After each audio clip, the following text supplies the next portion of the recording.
Hi there, I'm Dr. Heather of Halo Health CBD. I'm a clinical pharmacist, a CBD advocate of accurate information, and also of a quality product.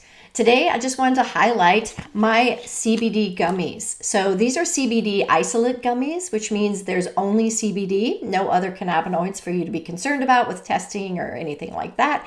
If you're looking for a way to take something orally that is delicious and fun and easy to travel with, then the gummies are a great option for you, and especially the CBD isolate ones in that case. I wanted to let you know that you can get them in two different ways. You can get a sample bag of 10. This is a great way to just try the gummies, or if you just needed a travel pack to take with you somewhere. But they also come in this 30 count bottle. So you can get them, this is about a month's worth if you're gonna take one a day.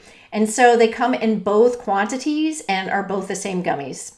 And these are very good for people who need to treat something systemically. A lot of times people with pain or with anxiety or just inflammation that is giving them issues. These are great for that kind of treatment. Another great thing for the gummies that just seem to be the most popular reason why people get them is to help with sleep. So these are really great for taking towards bedtime to help you have a relaxing, extended night's sleep and to be able to fall back asleep once you wake up. If you have any questions, reach out. Again, I'm Dr. Heather of Halo Health CBD, and I'm here to answer your questions for more information or just to hear what you think. Let me know what you think once you try them. Have a blessed day, and thanks for listening.